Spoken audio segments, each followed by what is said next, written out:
All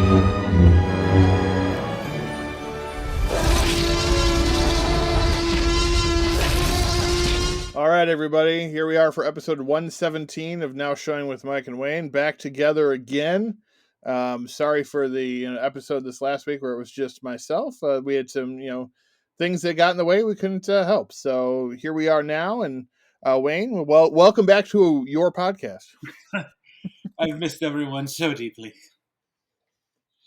It's always great to gather and speak our minds about whatever topic, whether it be horror or comedy or thriller or mystery, or in this case, detective dramas. Yes.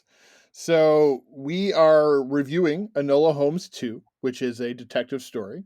So we're going to do detective films, dramas this week.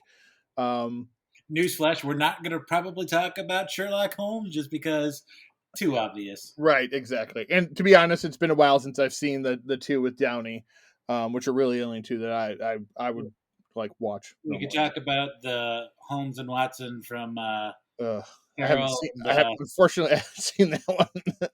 You have or you have not? I have not seen that one. It's just they should have stopped the Step Brothers. Yeah. Or I should say maybe fortunately I haven't seen that one. All right, so some people love that, just stupid for stupidity's sake. Yeah, well, finally. Yeah, and it's one of those things. If you do it, if you know how to do it and you do it correctly, it pays off. But if you fail, it's a big failure, and that's from what I've heard. That's what that one, like The House, a couple of recent Will Ferrell films have been. Not that we won't harp on Will Ferrell because we actually like Will Ferrell. We do. Everybody has a stinker every now and then. So. Yes, exactly. All right. So, and actually, that's a good way to start off because I'm going to start off, Wayne, with a movie that I think most people would qualify as a stinker or a bad film, but I like it, and it could just be my like of cop films and Hollywood.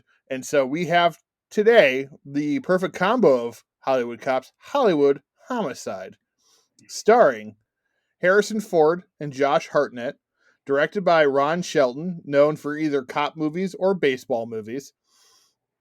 Joining Hartnett and Ford are Lena Olin, Bruce Greenwood, Isaiah Washington, Lolita Davidovich, Keith David, Master P, Gladys Knight, Lou Diamond Phillips, Meredith Scott Lynn. Let's see, anybody else in here? Eric Idle, Corrupt, Andre Benjamin, Alan Dale, Dwight Yoakam, Martin Landau, a young Jeanette McGurdy, which I'm sure she was probably just added to this cast list because she's become famous since this came out.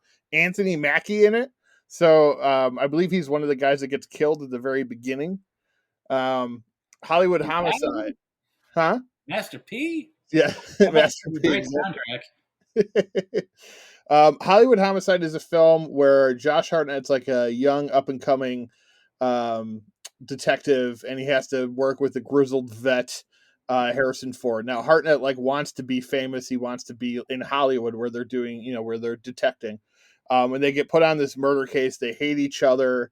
So you have that kind of good back and forth that you get with something like 48 Hours. You get that banter back and forth. It's one of those movies I've always liked it, Wayne. I understand it's probably not well written, but I think just having Ford and Hartnett banter back and forth, two very good actors doing a really good job. It's a great cop movie in my opinion. I enjoy it. I enjoy the cases it unravels. Isaiah Washington plays a great role. So yeah, have you seen this one? If I have, it hasn't been since it came out. I don't recall much about it. I don't really recall it at all. So yeah, and that would probably be most people's opinion on it. And that's, again, I understand that I'm in the minority on this one. But it's one of those films that I always liked it. I don't know what it was about it. I used to watch it all the time. It was on TV. I have the DVD of it. So I always liked Hollywood Homicide. If you like cop stories that are kind of, I would compare it to like a TV show cop stories. If you like those type of Law and Order, stuff like that, I think you'll probably enjoy it. I'm not sure where it's streaming. It's probably streaming somewhere out there. Probably, I would look on Freevee or Tubi or something like that. It's a good chance that that's where it's at. But yeah, so that's one that I would recommend, just as one that I'm sure a lot of people either avoided or haven't seen or heard of, maybe. So, all right, Wayne, what do you got for us today? Just it's like I often wonder where did Josh Hartnett decide to take a left with his career, because he was one of the hottest young stars in the early to mid 2000s, and he kind of did more of a art type role So for I Pat. do have some background on that real quick before we get into another film. So Yeah. Josh Hartnett in around probably like 2007, 2008, he was kind of feeling run down by the business. He had a couple big roles that he lost out on. I think he passed on Superman Returns, I want to say, or Batman. One of those main roles around that time he passed on because he was just like done with the business. He moved to like Minnesota or something in the middle of nowhere and lived there with his like wife or girlfriend for a couple years until he decided to make the comeback. And he did the Showtime show, the one about like the monsters and the vampires and stuff that kind of brought him back into Hollywood. And ever since then, he's been working very steadily. Been in some Guy Ritchie films and just popping up here and there. He was in Wrath of Man with Jason Statham. Hmm. But yeah, I think it was just he felt overwhelmed like by Hollywood. A lot of like Colin Farrell felt that way. And so he left for a while. He left and got some acting skills and came back and has been killing it ever since. But I think Hartnett's more was just he just didn't know what to do anymore, so he just kind of it was just eating away at him. So he left, and then he's come back, and he's done I think some pretty good work if you look up his resume recently. Yeah. He's Um, working regularly. It looks like on a lot of TV right now. So yeah, yep. TV and some indie, like you said, in the indie stuff, indie films, and like I said, he's teamed up with Guy Ritchie, so he was in the Wrath of Man, and then he's got another one with Guy Ritchie coming out. Probably next year. It was supposed to be this year, but it got postponed due to some Ukrainian bad guy ties or something. I was just reading about that the other day. I was like, really? Like this was the bad guys are Ukraine, so they pulled it from the release schedule. I was like, huh, that's interesting. Um, interesting. yeah, anyway, Wayne, I was go just on with your. curious because like back in the early 2000s, like Hensel, he's so hot right now. Yep, Hensel. he was. Yeah, he was, and he just kind of disappeared. Yeah, All right. All right. I think I went with the most clutch detective movie I can come up with, and I chose 1991 Silence of the Lambs. Obviously, we've talked about this one a long time, but when it comes to gritty detective work and just unsettling, it doesn't get better than Sir Anthony Hopkins as the Hannibal Lecter. Dr. Hannibal Lecter, the serial killer, the connoisseur of human hors d'oeuvre, if you will. So I know we have. I'm sure we've talked about this at some length, We but have, yeah, for sure. the But we young can focus FBI more on the cadet, cop side of it. yes, the young FBI cadet must receive help from an incarcerated and manipulative cannibal killer to help catch another serial killer, a madman who skins his victims. So obviously, we're talking about Clarice Starling, Jodie Foster, Sir Anthony Hopkins as Dr. Hannibal Lecter. Scott Glenn is in this. Frankie Faison is in this. Ted Levine. I'm sorry. Ted Levine Yeah, him too.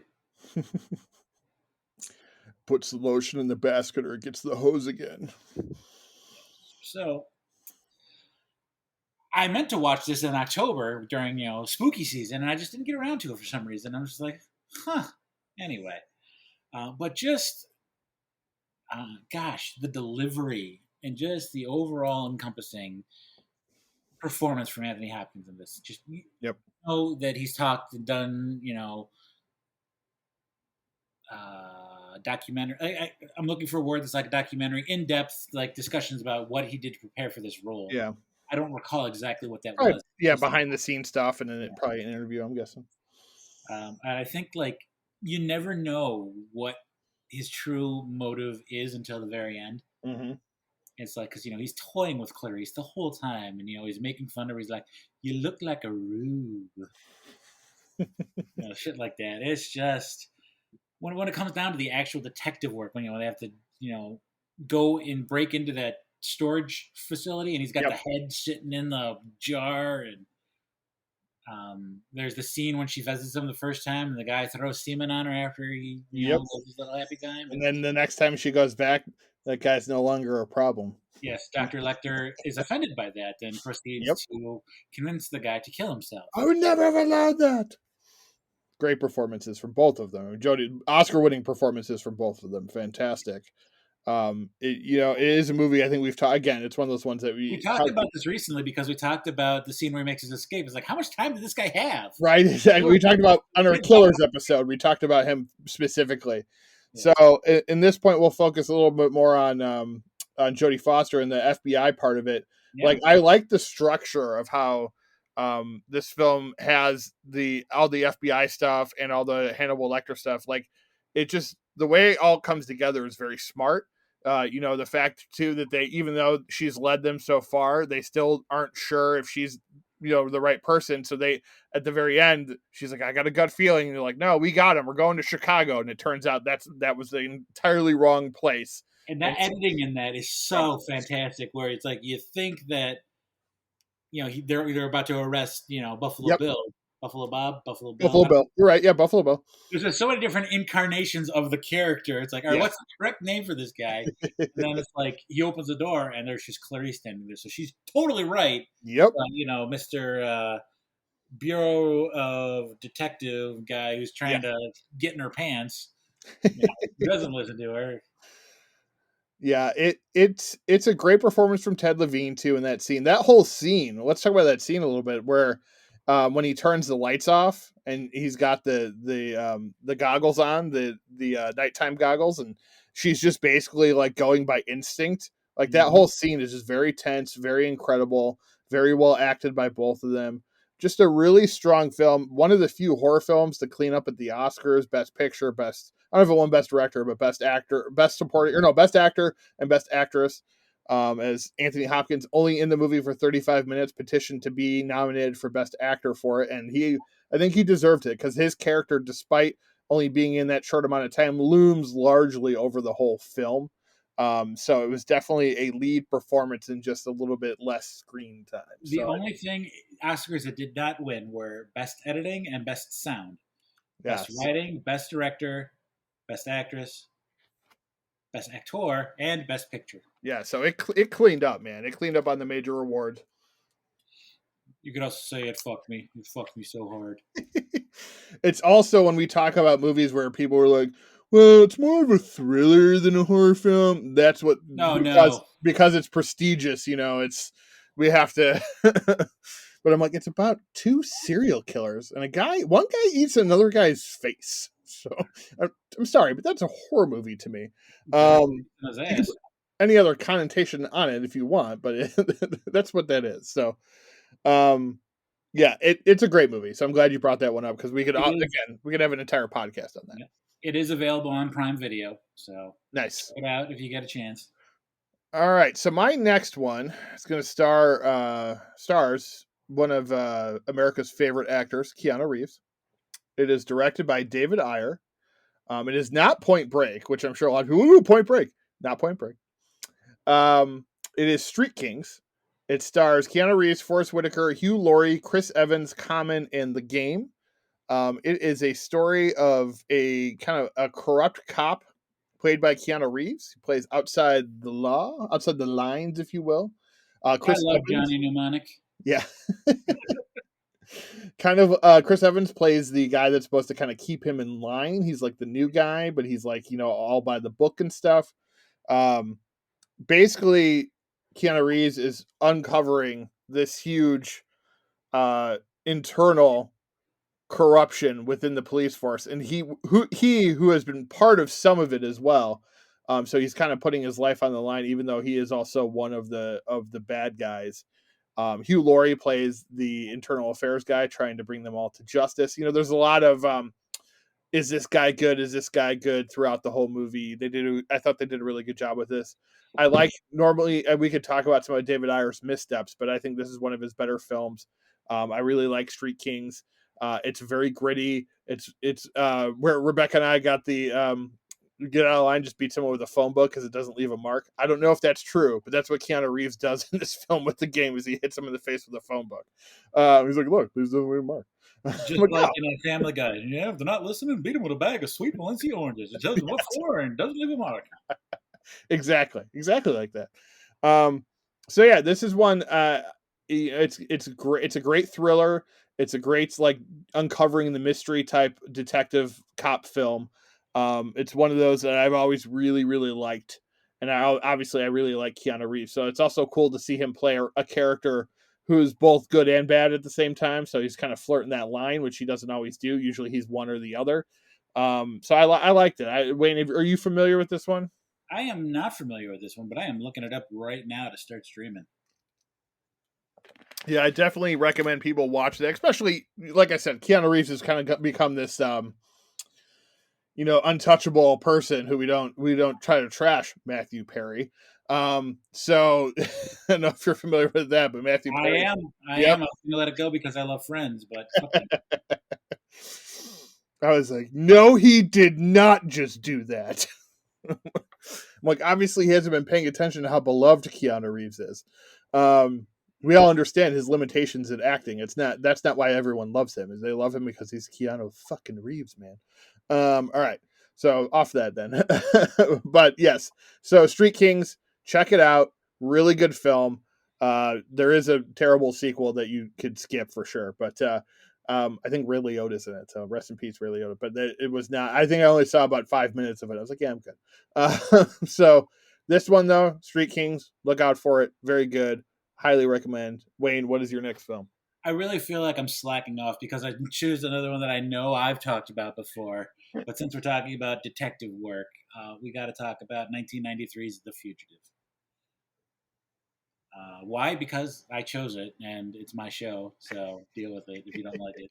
Just kidding. I love you. I'm sorry. I can change. All right, directed by Andrew Davis.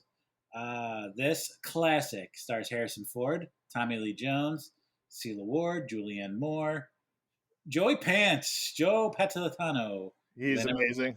correctly? Sorry. Oh gosh. Well, there's many, many more that IMD is not showing me, but yeah, just classic. Our fugitive, Dr. Richard Kimball, has been on the run for 90 minutes. I want a search of every farmhouse, hen house, outhouse, porterhouse in the Tri County area.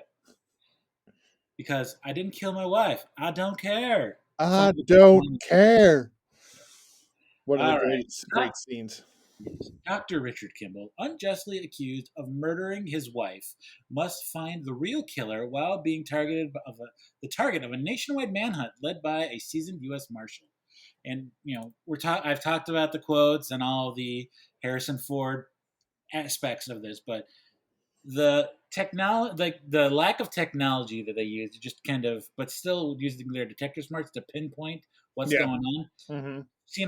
I'm sure you know exactly what scene I'm talking about. He's on the payphone, and they can hear the L in the background, so they isolate the sound to just Yep. what the L is saying. It's like it's Chicago. He's right here in the city. So shit like that, just nice.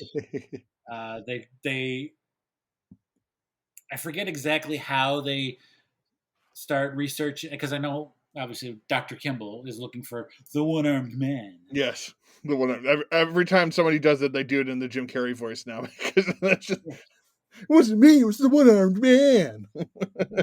exactly. It's just a subconscious thing. What can I say? But however they picked up on that, and like even like as Dr. Kimball, who's doing the research to try and find out who this is doing detective work in and of itself. He's looking for Hmm. people that have gotten prosthetic in the last such and such amount of time, Yep. and not just you know the race against time to prove your innocence. And Well, there and obviously the in drainage pipe scene that we yeah, just of course.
based off the TV show, and I think it was the 50s.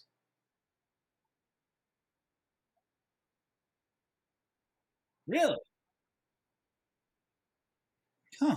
What do you know about that? Also, Wayne, too, I do want to point out, unlike some of the other movies or the other movie I just talked about, Street Kings, Fugitive has a pretty good sequel as well called U.S. Marshals.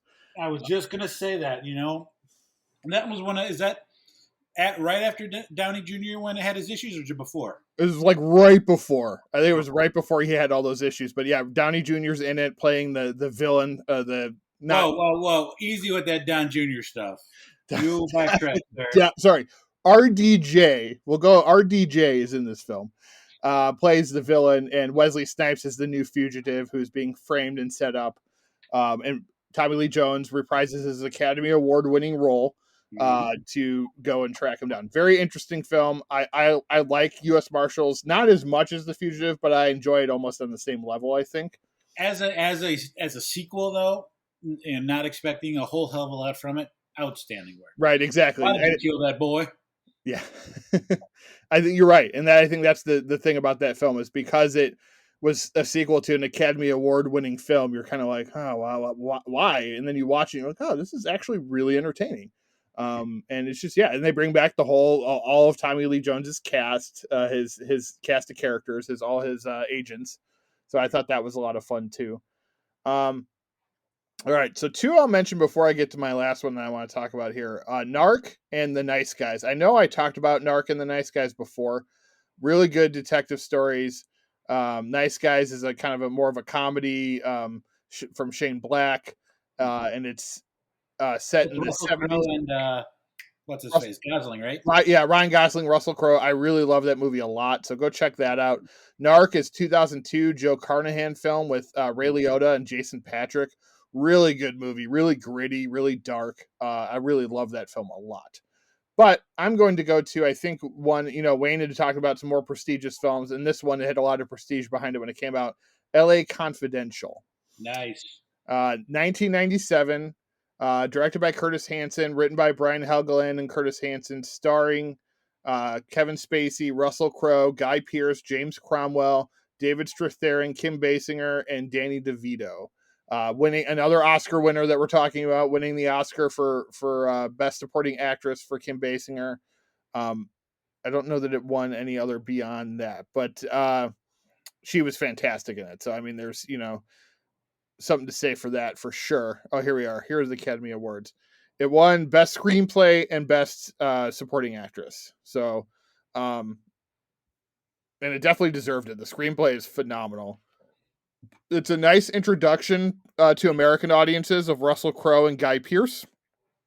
You get so it's basically I won't go into full detail, but 1953 Los Angeles, Sergeant Edmund Exley, which is played by Guy Pearce, is determined to live up to the reputation of his father, a famed detective Preston Exley, who was killed by an unknown assailant whom Exley secretly nicknamed Rollo Tomasi, his prototype of the guy who gets away with it.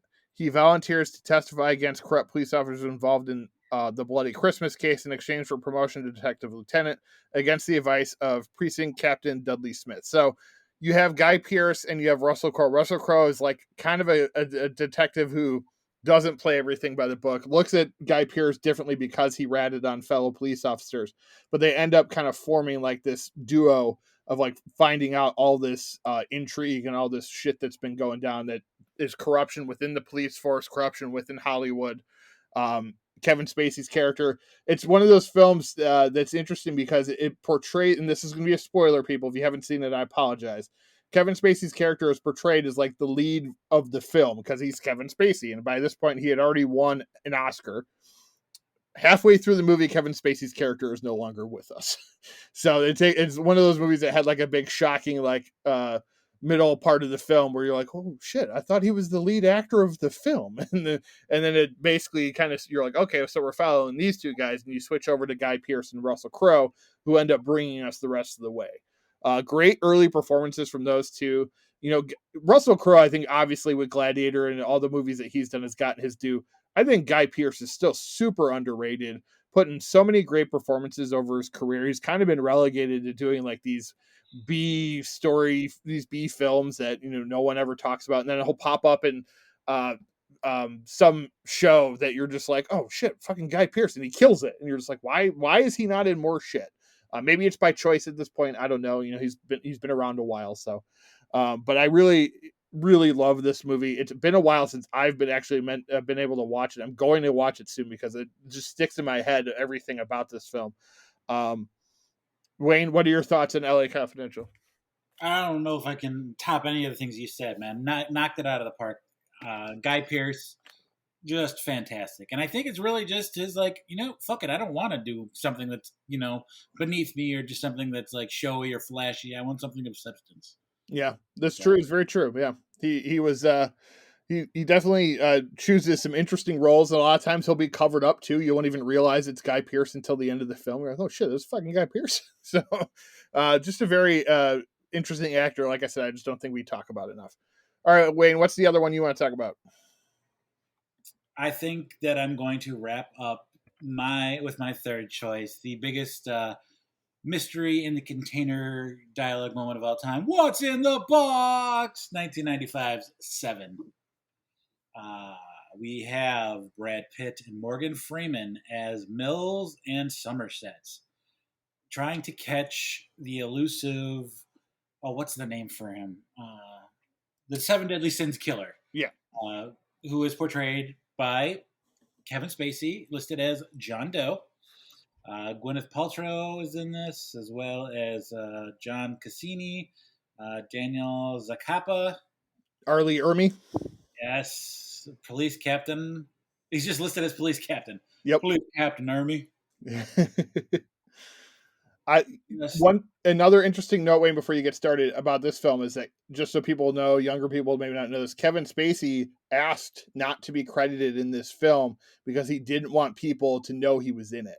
So when it came out, it was only released as a Brad Pitt, Morgan Freeman film, and then Kevin Spacey pops in about halfway through the movie, and everyone, he wanted audiences to be like, "Holy fuck, it's fucking Kevin Spacey," that worked at the time when it came out. That worked really well, I think. But Yeah, and now people wish he just wasn't in this and movie. now people, and now people, and now people that watch it that they don't know he's in it go, oh, fucking Kevin Spacey. He did it. He did it. How times have changed. Yes. All right, continue. But yeah, so obviously the movie gets its name from the Seven Deadly Sins killer who murders each of their murders or tortures each of his Both victims. tortures, murders, yeah, they're all dead. Yeah, it's Well, not the one guy. He was still alive, at yeah, least when they got there. yeah, he was. I don't remember which one that was. Not it was the third or fourth one. I Yeah, don't remember which one it was. I don't remember either, but yeah, Obviously, one of I them think was still breathing. Yeah, the most shocking one has got to be for me was always the gluttony, yep. with just feeding him floor shavings and It that making one sits in my mind the way the scene from Train Spotting with the poop and like a bunch of other scenes from the 90s that just like grossed me out like that. It sticks in my mind since 1995. yes. Obviously, we've got the greed and gluttony and pride and sloth. So yeah, and I mean, obviously, the penultimate moment is, oh, what's in the box? And Somerset doesn't want to tell Mills because it's the head of his fucking girlfriend. It's Gwyneth You Paltrow's know, head. the, the best thing that could happen to Gwyneth Paltrow, in my opinion. I'm not a fan, but hey, each their own. Jesus Christ! Wow. Uh, I do not stand by wanting Gwyneth Paltrow's head in a box. That was very I don't want her worthy to of it. die, but her and her anti-vax bullshit can get out of here. Whatever. Yeah, Her she's a usual weirdo, mistake. but she's a pretty good actress. But she is a weirdo. Yeah, and she's not in. I mean, she's not in this a whole lot. That scene. Let's talk about that scene real quick. The way they set that scene up too is you have the helicopter shot, which is the police guarding the scene. You have Mhm. Brad Pitt and Kevin Spacey and Morgan Freeman in the middle of like the desert, and then there's this UPS van coming up the street.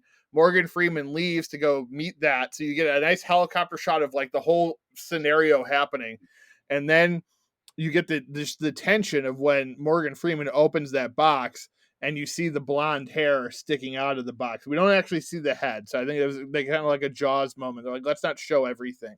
Yeah. and you just see the blonde hair, and this Morgan Freeman is, oh my god, oh my god, don't. And he starts yelling to Pitt's character, and he's like, "What's in the box? What's in the box?" And that's when, it's slowly revealed what has just happened.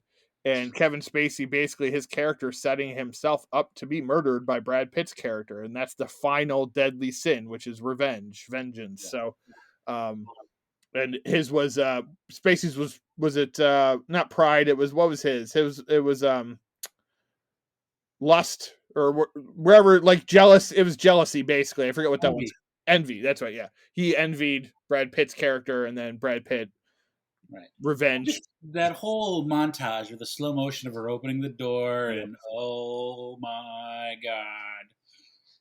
And then all that's revealed too, because that was also where they find out, where Brad Pitt's character finds out that she was pregnant. So it's a very dark movie. It leads to a very dark ending. It's David Fincher at one of his finest films. I would also put Zodiac in this detective list that we talk about. Another great kind of journalistic detective story, as it's told from the point of view of a journalist. Zodiac is in a league of its own for me just because they still don't know who that fucking guy Right? is. They don't. Yeah, they No. don't. Yeah. So it's a that one's a crazy movie too. Also, I mentioned journalism movies that are detective movies. Spotlight, another journalistic movie that's kind of a detective story, as they try to unravel that whole That mess. shit mess. But yeah, Seven, man. I should have had Rebecca on this podcast. Seven and Silence of the Lambs are like two of her favorite films. So, but yeah, it's this topic has always been one of my favorite topics, I think, of film. I love a good detective story. So, what? Why do I feel like Rebecca's response would be the same as Miranda's if we tried to have either one of them Oh, out? it What? totally No. would. She wouldn't want to be on it, but Exactly. Fucking what? No. Go play your little go play with podcast. your friends. That's what Rebecca tells me. Oh, you go play with your friend now? Whatever. And I'm like, whatever. Yeah, but still. Used to have a friend. No. Yeah, that's right. Good times. Anyway, and we don't have to cut that because neither one of them are going to listen to it. So. Oh, I do apologize. I hope I haven't offended any of our 12 fans that Yes. We when you don't. hear this with my Gwyneth Paltrow, thing. He just, kind of She. not my bag, baby. Yeah. I mean, you don't want a candle that smells like her vagina. All right. So moving on. Only if you could see Wayne's face right about now. All right. So moving on. We're ready for our review Of the week. All right, everybody. So back when early on in our show, we reviewed the first film of this series called Enola Holmes. So now we are on to Enola Holmes 2. Directed by Harry Brad Bierce, written by Jack Thorne, based on the Enola Holmes mysteries by Nancy Springer, starring Millie Bobby Brown, Henry Cavill, Caller 11. Yeah. Helena Bonham Carter, Louis Partridge, Susie Wokoma, Adil Akhtar, A Sharon bunch of Duncan people that Brewster, were in Harry Potter. David Thewlis, also in Harry Potter. Um, yeah, I was watching I'm like, hey, both these people were in Harry Potter. Yeah. So also, why don't we just start off before we get into a review? Helena Bonham Carter is a national treasure. I don't like. There was a lot of times in this movie where she would say something like, "Oh, she's just so good." Like I just And the way she handles explosives, sir. Oh my god, it's so good. It's so good. Okay, so we were fans of the first movie. I don't know if people remember that. So this going in, I had pretty high hopes, and I think they were pretty much met for the most part. I mean, it was Yeah. I thought a pretty good follow up win. But let's get into it here. Why don't you give us the plot of Enola Holmes 2? All right. Now a detective for hire, Enola Holmes takes on her first official case to find a missing girl as the sparks of a dangerous conspiracy ignite a mystery that requires the help of friends and Sherlock himself to unravel. Now, I don't know about you, but I was more hyped for this one because how much I enjoyed the first one. And I guess I would say that expectations were a lot higher, or just I hoped it was going to be as good. And Mhm. you know what? I have no complaints because they followed the same path, the same structure, breaking the fourth wall and talking to the camera. I just, the way, you know, they can do it, the Ferris Bueller effect, basically. Yes. Yeah, that's how You it felt too. know, Yeah, for sure. action, quick, kind of haha thing that it works great, Yep. and they just nailed it. Very very happy that this lived up to expectations. Same. I really liked. I wasn't sure how I was gonna like more Cavill, but I think he did a really good job, and they still kept it Enola focused. Because my Yeah, concern was when you bring in Sherlock, he's Sherlock fucking Holmes, so you're gonna have this overarching thing over the, and they do for Sherlock fans too. If you were like, I don't know if I'm going to watch this one because they didn't do a lot of Sherlock, a lot more Sherlock this time, a lot of what Easter eggs to yeah. Sherlock even, and setups and stuff like that. This is a really, I think, probably my favorite Netflix franchise at this point. I mean, they're obviously going to make another one. They're going to at least make a third one, I would imagine. I would honestly be surprised if they didn't make separate ones with Henry Cavill as Sherlock Holmes. I thought he does a really good job in these movies as Sherlock. Mhm. Um, I love how they just introduced him as a hammered drunk, kind yep, of bumbling guy who's bumbling in the sense that he's kind of frustrated because he can't figure out what the hell's going on. right. But, Yes, yep. He's has stumped Holmes on met a his case. match? Yeah, yeah, Obviously he figures it out because he's Sherlock fucking Holmes. yep. But honestly, I'm not gonna lie. First time I saw him, I started going because I'm so excited that we're gonna get more Superman. But Yes, honestly, yes. that's the thing about Cavill Henry. He's not just Superman. He isn't typecasted. I Mhm. when I saw, like, obviously I made the connection because I'm excited about the new movies coming up. But Yeah, of when it's course. on there, Sherlock Holmes. No other connection to anything else. Not the bad guy in Mission Yep. Impossible or the bad mustache or anything like that. It's good that he's able to just break away and separate himself from roles.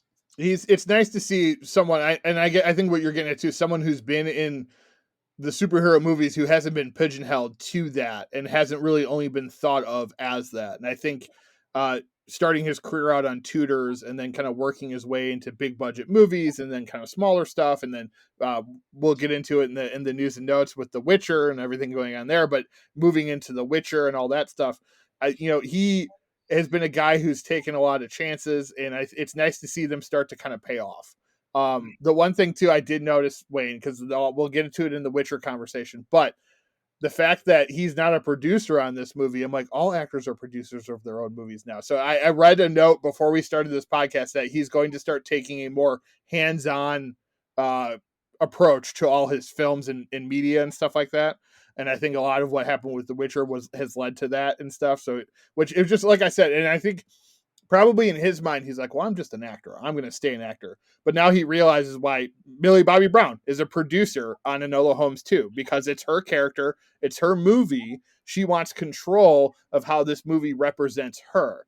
And I think he can probably understand that now after working on stuff that, like I said, we'll talk later. But uh, this movie, to get back on track to the movie, this movie it's very entertaining. It doesn't feel like 2 hours and 10 minutes, which when I first saw it was that long. I'm like, okay, like how? And the first one's like 2 hours, so it's about the same length. Yep. A lot of fun. She's fantastic. She is so good in this movie. They found a role that she could really live in, which is great because, like, we love her on 11. Obviously, to us, like you said, she's 11, but that's such a dark role, and she doesn't really get to have a lot of fun. So to see her in these movies where she has so much fun in this role was inspiring, if you will. Well, she's very limited in what she can do as 11 on Stranger Things Mhm. because she's a child captive Yeah, basically, and you and a know weapon. in the first I would say 2 seasons, it's like she's very has to be very robotic, Yeah, and she's a very talented actress. I mean, she is. Yep. I remember the first time I remember seeing her, she played an Alice in Wonderland type role, Okay.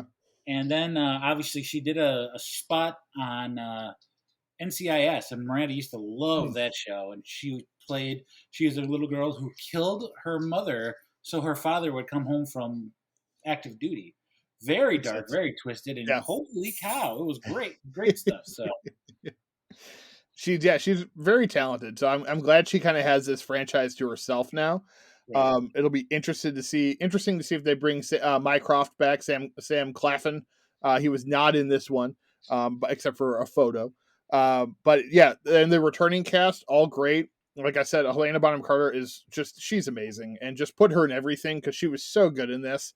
I kind of forgot how fun she could be in a role, even in in the Harry Potter movies where she's evil, she has a lot of fun, and in Yep. this she has a lot of fun. Um, and David Thewlis plays a great, just no nonsense villain. That was fun too to see his role. Gets pretty dark at times. Lots of explosions, as Wayne had alluded to earlier, which you don't necessarily expect.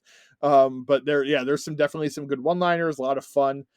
Just as you can tell, we just had a lot of fun with this movie, and I think more stuff like this on Netflix, like where they actually put care into the project and grow this franchise out, I think will be very smart for them.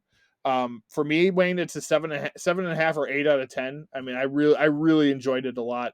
Especially by the end, there were a couple of moments I'm like, I don't know, and then by the movie gets the time it gets to the end, you're just like, okay, like I dig this Yeah. movie, I dig where it's going, I dig this whole franchise, and that's how I felt. So Anytime anything is over 2 hours, it runs the risk of going, all right, can we be done now? But yep, no, it's just like the perfect amount for me. I'm at an 8 just because all the snazzy English talk, you know what I mean? It's kind of like when you're on top of it. Fuck. yes, for sure. All right, so that's it, guys. You can catch that one on Netflix. We'll get into stuff we've watched recently. Wayne, you got anything you want to talk about? I started watching Yellowstone again just because, it's a great fucking show. Yep. Love it. I am Season watching Mighty five Ducks. next Sunday, everybody. I'm sorry, what? Season 5 next Sunday, everybody. Well, I don't want to get into that, but so excited! Ah! God, Kevin Costner is fun to hate. yes, yep. Um, Watching Mighty Ducks Game Changers, as Dawson is very much into hockey right now, so we're enjoying that. We watched all the movies, and we're going through the TV show. Nice. It's a bit of a stretch. It's a little bit corny at times, It but is for sure, yeah. It's definitely a kid show. Like it's for sure a kid show, but it was fun the first season. I think the second season has it started yet? I don't know if it started yet, but yeah, it just started okay. recently So I'll within the have to last catch up month. to it, but yeah, Uh, I thought but yeah, season was season good. one, episode 6, when some of the Mighty Ducks return, it's like, oh, there they are, oh, quack, quack, quack. Anyway, so yeah, that's been fun. Yeah, that's about it. I can't think of anything else off the top of my head. Okay. Um, yeah, so that's Yeah, what really. I wrapped up Halloween, so I'll talk about some of those things right now. Let me see. Let me go back here. I watched Terrifier 2, which I thought was awesome, which is that movie. If anyone's been paying attention to the box office, it's the $250,000 horror film that made like $9 million at the box office. It's now on Screenbox, so you can stream it. Definitely check that one out. I See You on Amazon Prime is a really good horror thriller that I watched again, so my wife could watch it this time because she fell asleep last time. Rewatched Carrie, a new one called She Will. I watched The Video Dead, The Wolf of Snow Hollow, which is really good. Barbarian, fantastic film. Right now on HBO Max. Let Us Pray, another one that is a rewatch for me, really good. The Gate, which is a movie I love from my childhood, very very good. So check out some of those. I did watch finally the latest season of Line of Duty, which is the British cop TV show about corrupt cops that I like to watch. It's really really well done. I do highly recommend it. Hopefully, they'll make another season. There are 6 seasons total, I think. Um, check that out. I've been pumping that ever since we've been doing this podcast, so check that out for sure. Other than that, I haven't watched a lot of movies this week because I realized during October when I watched at least 31 because I watched one a day for 31 days, plus the movies that we reviewed, plus just some other random ones. So I'm like, yeah, I think I'm going to take a bit of a break. So this week I only watched Enola Holmes 2 really as the only film. All right, so let's get into the news and notes. Kristen Milotti joins Colin Farrell in Penguin series at HBO Max. Friday the 13th prequel series Crystal Lake ordered at Peacock with A24 and Brian Fuller producing. And it's just also been announced that the lawsuits have all kind of been settled. So they're going to be able to use all the mythology on Jason, which people weren't sure about. So it'll be a full, like, prequel Friday the 13th Jason series, which will be very interesting. I just said it in my lawsuits. Fuck you, Debbie! Yahya Abdul Mateen II has been cast as Wonder Man over in the Marvel universe. He will star in his own Disney Plus series, so he'll be leaving the DCEU for the MCU. Stephanie Spider! Stephanie Hazu from Everything Everywhere All at Once joins Ryan Gosling in the Fall Guy adaptation. Dwight H. Little, Halloween 4 director, reteams with Halloween 4 star Danielle Harris in a new horror film called Natty Knacks. Robert Englund and Bill Moseley co-star with her. Gwendolyn Christie, Alia Shawkat, and John Noble joined Severance Season 2 over at Apple. Bridget Jones 4 is in the works. Fate, the Winx Saga, canceled at Netflix after 2 seasons. Oscar winner Lupita Nyong'o has joined A Quiet Place Day 1 prequel film. She'll be the star. Mads Mikkelsen starring in Monster Under the Bed film Dust Bunny for director Brian Fuller, his Hannibal creator and showrunner. Stargirl canceled at CW. Series finale will air in December. Sandman has officially been renewed for second season at Netflix, and now I will officially watch the show because I've been wanting to watch that. Been waiting for them to renew it. Aubrey Plaza joins the Marvel Universe on Agatha Harkness series, which is based off the WandaVision character. Kate Blanchett reprising Hella role for Marvel in the What If Season 2. Jennifer Lawrence drops out of Adam McKay's Bad Blood film about Elizabeth Holmes over at Apple Plus TV. After she watched the miniseries that Amanda Seyfried did, she was like, I don't think I need to do that anymore. She did it. So it was interesting to hear her say like that was the reason behind it. Fast and the Furious actor Sung Kang, who plays Han, making his directorial debut with Shaky Shivers, a 90 set monster film. Theo James cast in Guy Ritchie's The Gentleman TV series, which will be a sequel to the film. The series will debut on Netflix with Guy Ritchie directing the first 2 episodes. Joining James in the cast are Ritchie alum Vinnie Jones, Crawl actor Kaya Scodelario, Breaking Bad star Giancarlo Esposito, The Crown actor Daniel Ingus, 101 Dalmatians actor Jolie Richardson, and Shaun of the Dead actor Peter Saren Finowitz. Degrassi Revival canceled at HBO Max before it can even get off the ground. Westworld canceled after 4 seasons at HBO. Logan's Daphne King cast in Star Wars The Acolyte, another one to join that cast. And then finally, Winston Duke is the latest to join Ryan Gosling in The Fall Guy. But also, Wayne, we had the news this week of Henry Cavill dropping out of The Witcher season 4, being replaced by Liam Hemsworth. As someone you have watched the show, I think, right, through this whole part. How do you feel about that? I just yeah, season 3 is going to be a great one, I'm sure. So probably going to wrap up after that because I hate to say it, but I don't know if the show is going to survive without Cavill. Like, he's just such a vital uh, performance, Yep. and just obviously, other than just his striking physical demeanor, Mm-hmm. it's just I don't, his acting is very good in there, and Yeah. I don't know. It'll be interesting. They're going to be different. That's for sure. I'm not going to say Liam's not going to do a good job, but it's definitely going to be something that people are going to judge him for. So I hope he's ready for that. It's going to Um, be a coin toss to your Witcher. um, a lot more things coming out too that I guess like apparently the writers of the show didn't really care for the books, which Cavill is the reason he signed on for the project. Mhm. But this is what I said, and I was surprised to find out he was not a producer on the show. So actors these days, when they make big moves like that, they produce everything that they work in because that's just how they can gain control. So I was shocked to see that. I was less shocked to see that he made the announcement that he's going to start taking a better hold of his projects and stuff. So I would not be surprised to see him on as one of the producers of the next Superman movie. I expect that will probably be the case. All right. So releases coming up. The Last of Us premieres on HBO January 15th. Dead to Me, the final season, hits Netflix November 17th. Scream 6 moves to March 10th, 2023, and Dungeons and Dragons Honor Among Thieves moves back to Scream 6's date of March 31st, 2023. Deaths this week. Takeoff, 1/3 of the rap group of Migos, shot dead at 28. Julie Powell, food writer and inspiration behind Meryl Streep and Amy Adams' film Julie and Julia, has passed away at the age of 49. Andrew Prine, character actor and one of the stars of the film Grizzly, which we reviewed on this podcast, dead at 86. So RIP to the star of Grizzly. Um, Aaron Carter sadly passed away, singer and brother of Backstreet Boy Nick Carter, dead at only 34 years old. I know he struggled with addiction and depression and all that stuff, so we don't know anything of what's happened. That's just something I know. When it's 34, it's tragic no matter what the Right, situation. exactly. So rest in peace to all those, especially the a lot of young, like three of those were felt relatively young people this week that passed away. So that really sucks. Anyway, that's the show, everybody. Wayne, any final thoughts? It's great to be back, chatting with everybody, having a good time with you. Thanks to everybody that tunes in, listens, and downloads every week.